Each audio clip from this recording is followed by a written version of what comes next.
حضرات، آپ کو اندازہ ہوا ہوگا کہ معلم کا کام قومی زندگی میں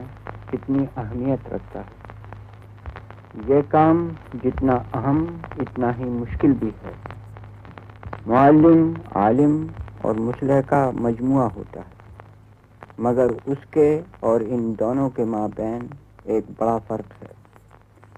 معلم اپنے جذبہ تخلیق اور اپنے جذبہ اصلاح و تہذیب کو نہایت ضبط و احتیاط سے اس طرح کام میں لاتا ہے کہ دوسروں پر کوئی چیز اپنی طرف سے عائد نہ کرے، بلکہ اس جوہر کو جو خود ان کے اندر موجود ہے ابھرنے اور نشو و نما پانے کا موقع دے۔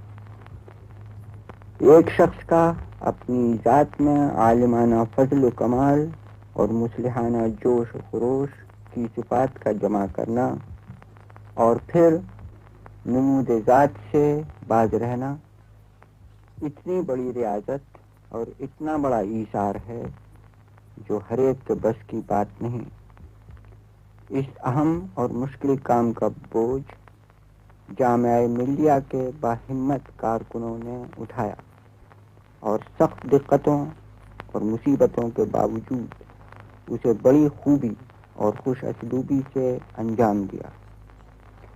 آپ نے ایثار و خدمت کی جو راہ اختیار کی ہے وہ بڑی دشوار گزار اور سنگلاخ ہے،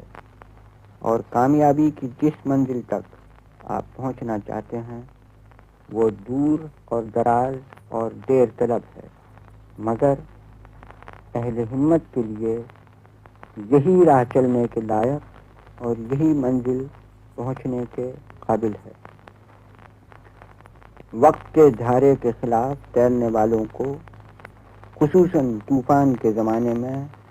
موجوں کے تھپیڑے کھانے ہی پڑتے ہیں، لیکن اگر ان کے دلوں میں عزم، سینوں میں زور اور بازوؤں میں قوت ہے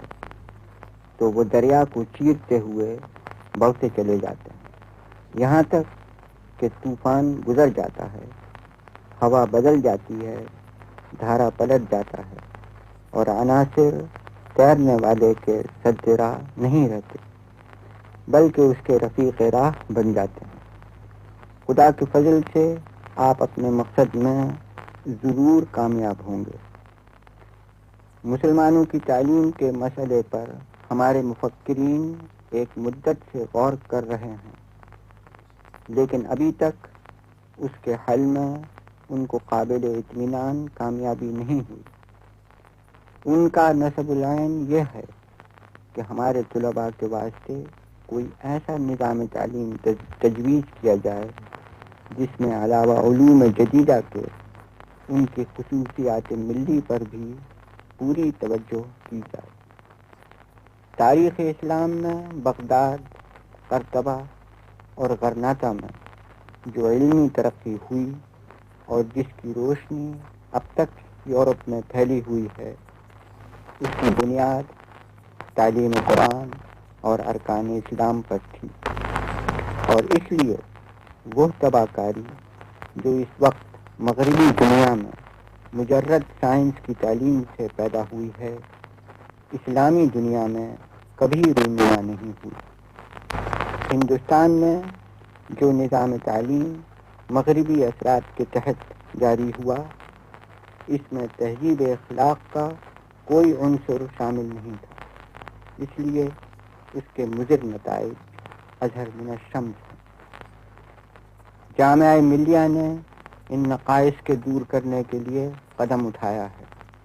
اور اگر تجربہ کامیاب ثابت ہوا تو یہ درسگاہ ہمارے کل تعلیمی اداروں کے واسطے مشعل راہ ثابت ہوگی۔ جامعہ ملیہ کی امتیازی کامرانی کا چہرہ میرے دوست اور زمانہ طالب علمی کے رفیق ڈاکٹر ذاکر حسین خان شیخ الجامعہ سے سر ہے، اور یہ ایک ایسی فروغ گزاشت ہوگی جسے معاف نہیں کیا جا سکتا اگر اس قابل قدر اور مایہ ناز ہستی کے متعلق میں اپنے دلی جذبات تشکر کا اظہار نہ کروں، جس کی بے مثل قربانیوں اور باہم کوششوں سے اس عظیم الشان ادارے کی عملی تعمیر وجود میں آئی ہے۔ اس درسگاہ کے اساتذہ اور متعلمین کے لیے اس محترم ہستی کی شاندار نظیر سے بہتر کوئی چیز قابل تقلید نہیں ہو سکتی، جس کا نام نامی ہمت، استقلال اور ایثار کا مترادف ہو گیا۔